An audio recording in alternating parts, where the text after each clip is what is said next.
Mucha gente piensa que GMC es solo la sombra de General Motors, pero la verdad es GMC. Ya estaba rodando sobre el lodo de América. Carreteras antes incluso de que GM Corporation existió. No empezó en papel brillante, salas de juntas. Nació de madera ruedas y la determinación de reemplazarlas, la fuerza de los caballos con el poder de acero. De una tosca máquina de trabajo en 1901, ¿cómo surgió GMC desde la columna vertebral de los militares para convertirse en un 6F? ¿Una figura símbolo de lujo? Esto no es. Solo una historia sobre camiones. Esta es la viaje de una máquina de trabajo pesado transformándose en una clase alta icono de América. Todo empezó con dos inmigrantes hermanos, Max Grauski y Morris Grauski. En una época en que Estados Unidos era todavía cubierto de caminos de tierra y el transporte tirado por caballos dominaba la tierra, estos dos hombres vieron un futuro diferente. Un futuro donde las máquinas reemplazarían los caballos de fuerza y los camiones se convertirían en el columna vertebral de una economía joven y en crecimiento. En 1901 fundaron la empresa Grabowski Motor Company en Detroit. La primera, los vehículos eran simples, lo suficientemente fuertes como para transportar mercancías, lo suficientemente resistente para funcionar en todo momento del día y lo suficientemente confiable para los hombres que trabajan, apostar todo su sustento en ellos. Con Max como la mente técnica y Morris supervisa la producción de esta pequeña, la empresa demostró rápidamente que los motores, los camiones, no eran un experimento. Eran la solución para una América en expansión hacia el oeste. En 1902, Grabowski Motor. La empresa pasó a llamarse Rapid Motor Vehicle Compañía. El nombre Rapid no era fanfarronería. Era una declaración sobre la velocidad de una era cambiante. Para 1904, Rapid había producido 75 camiones en su fábrica de Pontiac, Michigan. Un número modesto, pero uno con significado histórico. Los camiones eran listos para salir del taller y entrar vida real. Esa capacidad del mundo real llamó la atención de William C. Durant, el fundador de General Motors. Entre 1908 y 1909, Durant comenzó a adquirir acciones de Rapid, no por el nombre, sino por lo que Rapid había demostrado con acciones, durabilidad. Un camión rápido conquistó la cima de Piketty's Peak, un lugar que muchos creían que solo hombres y caballos podían alcanzarlo. En 1901, General Motors se fusionó con Rapid Motor Compañía de Vehículos con Reliance Motor Camión, formando oficialmente el General Motors Truck Company. Y en el nuevo Salón del Automóvil de York de 1912, el nombre GMC apareció ante el público por primera vez tiempo. A partir de ese momento, GMC fue destinado a convertirse en el brazo de acero de General Motors, lista para asumir el reto de tareas que Estados Unidos estaba a punto de afrontar. En 1916, cuando Estados Unidos todavía dudaba sobre el papel de los camiones motorizados, un hombre, llamado William Warwick, aceptó lo que parecía un desafío loco: conducir un camión GMC de Seattle a Nueva York. El viaje se prolongó durante más de 9.500 metros, cruzando caminos de tierra, barro, montaña, pases y regiones por donde circulaban camiones. Nunca antes se había visto. Después de 21 semanas, el GMC llegó a la costa este. Justo un año después, el mundo se derrumbó. Caos. Estalló la Primera Guerra Mundial y Estados Unidos entró en el conflicto en 1917. En ese momento, GMC ya no era una elección, era una necesidad. El GMC, el modelo 16 con una carga útil de 3/4 de tonelada, fue seleccionada como la ambulancia estándar para el ejército de los EI. Durante la guerra, GMC suministrado 8.512 camiones al gobierno. Más llamativo.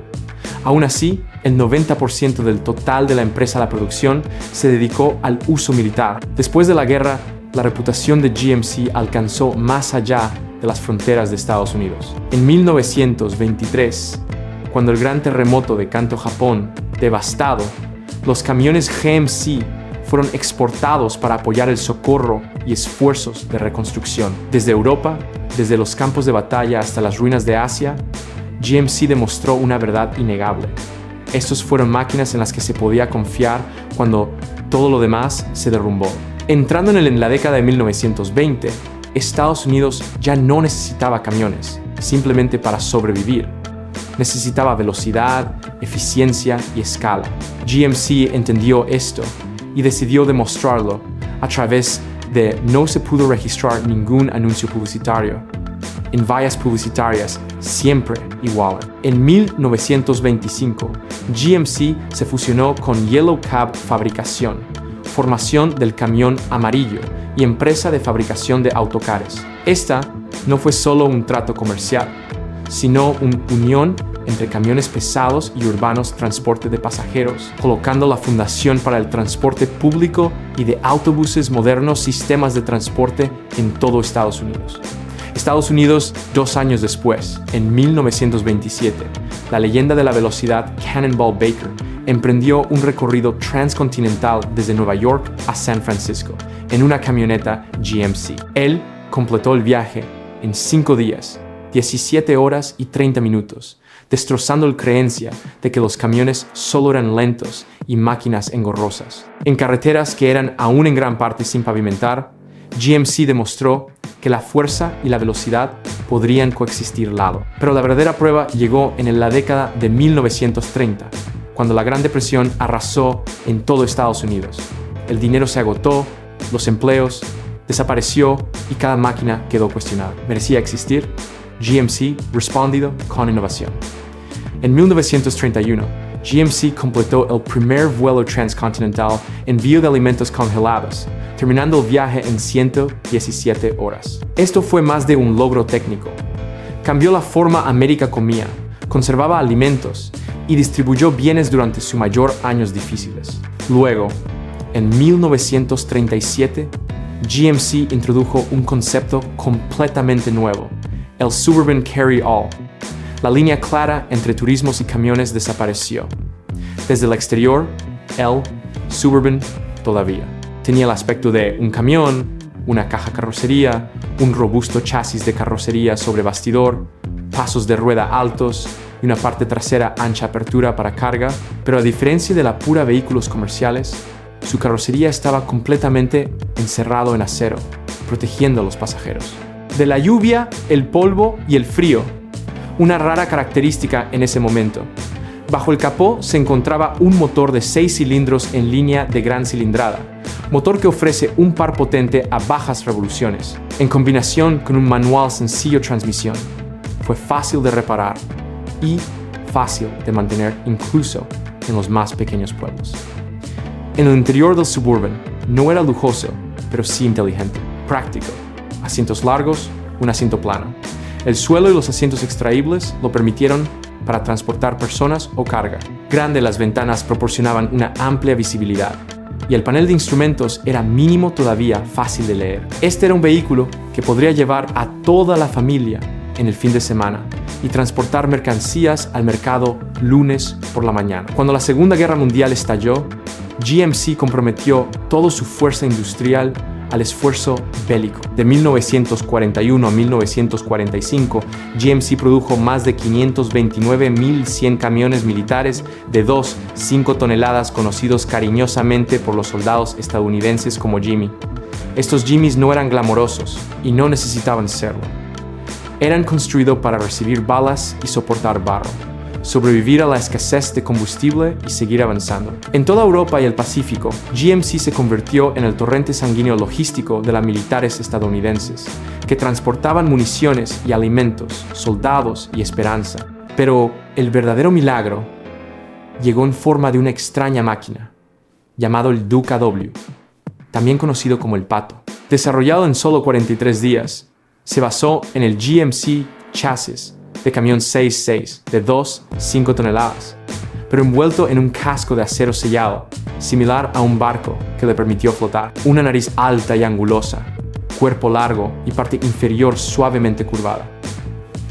Cada línea existía para servir a un propósito, conduciendo directamente del mar a la orilla, sin necesidad de un puerto. El genio del Duke W radicaba en su sistema de neumáticos, lo que permitía la presión del aire se ajustará mientras en movimiento. La tecnología muy por delante de su tiempo. En arena blanda, el conductor podría embajar la presión de los neumáticos para mayor tracción. Atrás, en terreno duro, la presión aumentó de nuevo, sin parar, sin herramientas. Bajo el capó se encontraba un gran desplazamiento. Motor de gasolina de 6 cilindros en línea de GMC, proporcionando un par abundante en bajas revoluciones, lo suficientemente fuerte como para hacer girar las ruedas a través del barro y accionar la hélice trasera una vez en el agua. La transmisión y la línea de transmisión fueron sellados para proteger contra el agua salada y arena. Se encontraron más de 21.000 Duca WS producidos, desempeñando un papel vital en desembarcos anfibios desde Sicilia a Normandía.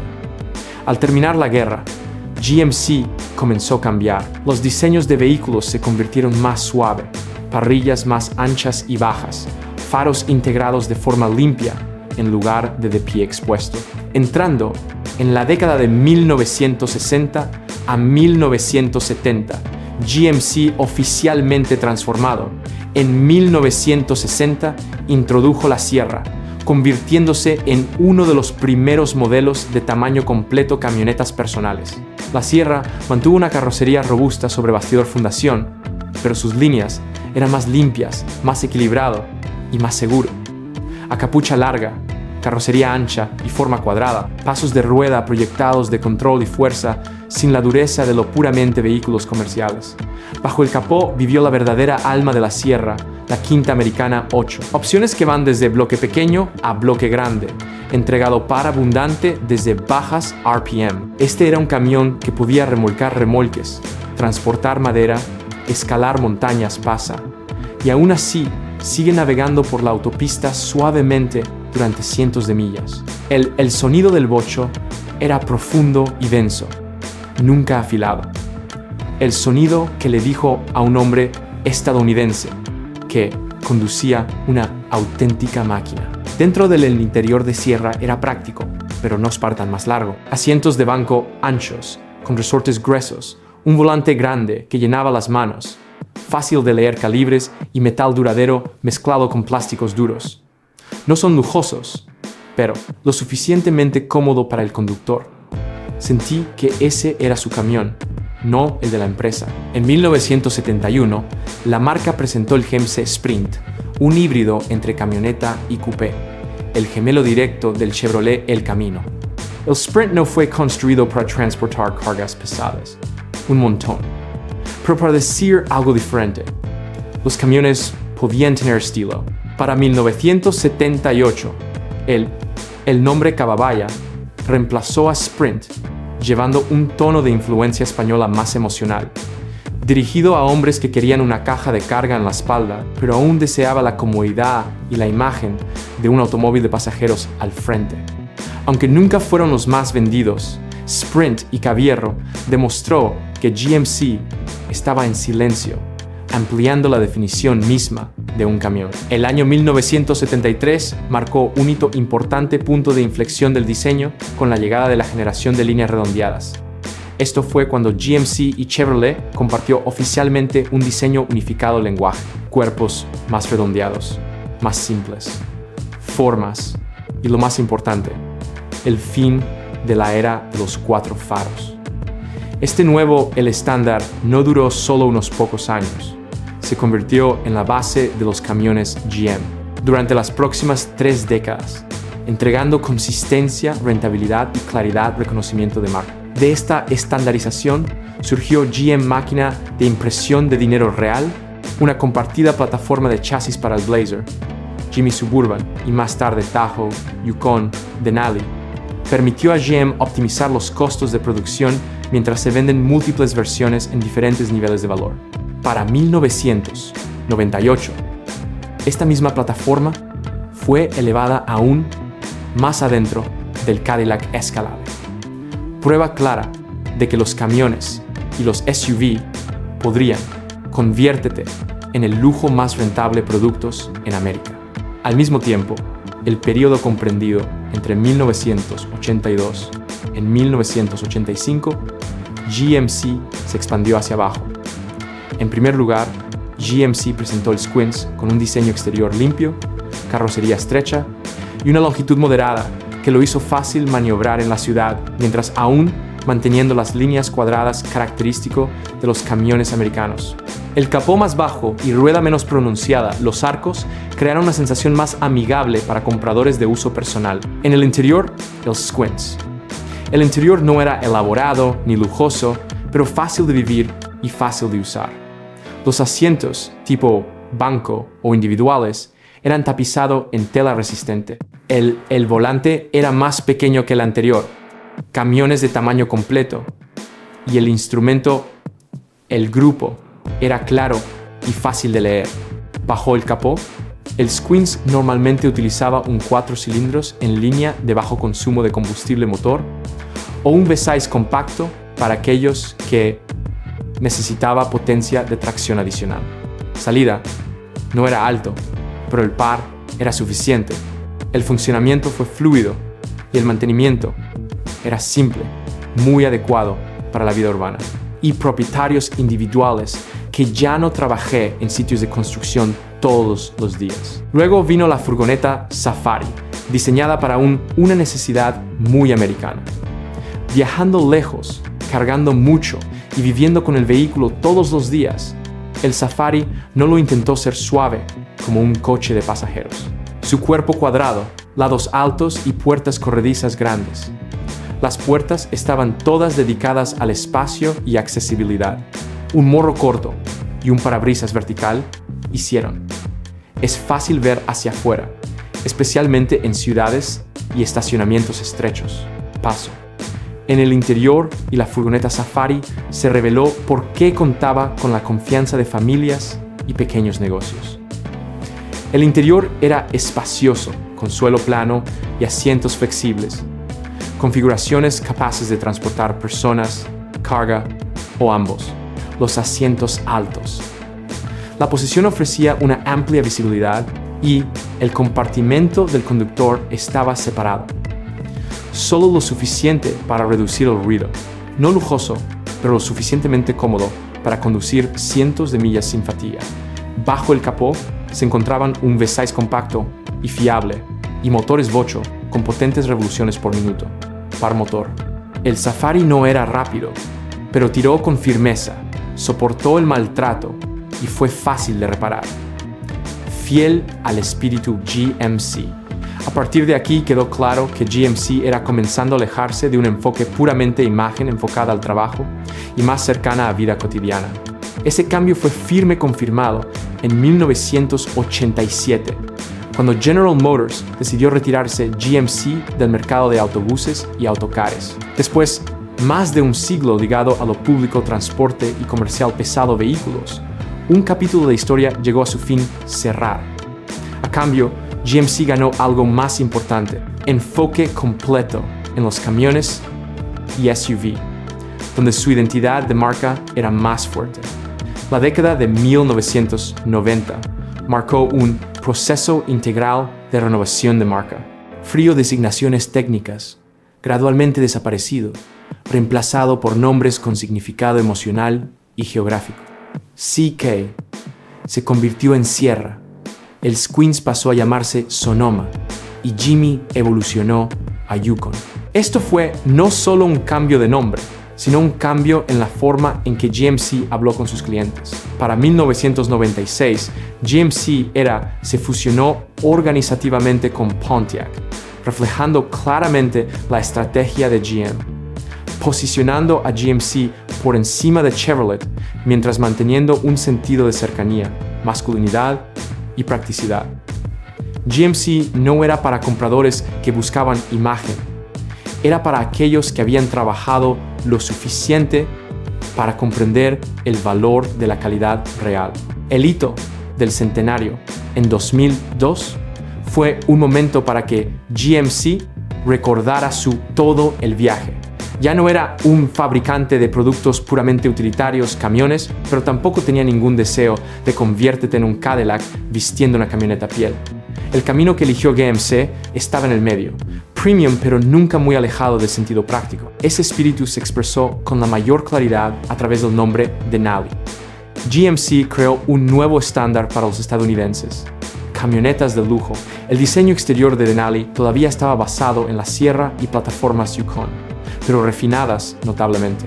Una parrilla cromada gruesa y bien definida, pintura brillante profunda, ruedas grandes y una postura segura y plantada.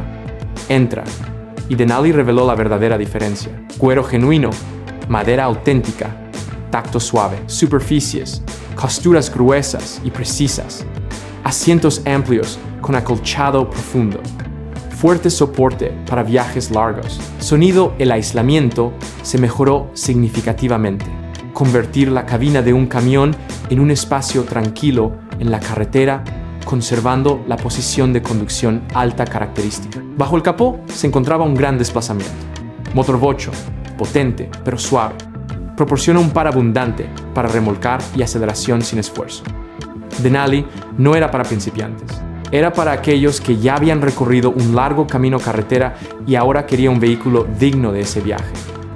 Luego llegó el 2009, el momento decisivo, el global.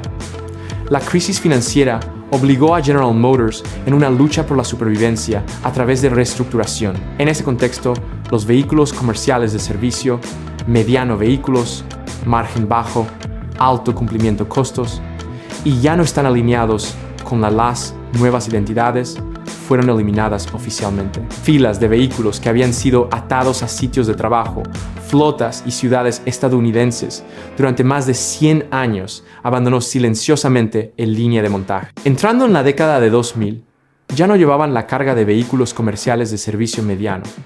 En su lugar, tenía una identidad claramente refinada, camionetas y SUV premium, con la tecnología espíritu de trabajo estadounidense. Pero el mundo a su alrededor había cambiado. Interno, los motores de combustión fueron objeto de examen, los combustibles fósiles fueron cuestionados y el futuro de la industria automotriz comenzó a ser reescrito por electricidad y software. GMC no se apresuró a perseguir tendencias. En cambio, eligieron un familiar camino que empieza con fuerza. A lo largo, la década que los ingenieros llamarían más tarde, la década de, GMC concentró sus esfuerzos en el diesel Duramax, masivo motores que producen par, duraderos y diseñado específicamente para remolques pesados y largos y distancias. Al mismo tiempo, Denali continuó expandiéndose y se convirtió en un centro pilar de la imagen de la marca, premium, tranquilo, pero sin perder nunca su capacidad de trabajo. Luego llegó 2020 cuando GMC hizo una decisión audaz, reviviendo el nombre Hummer, un símbolo de la extrema situación posterior a la Guerra Fría, pero en una forma completamente nueva. El Hummer EV ya no tenía el rugido de un bocho.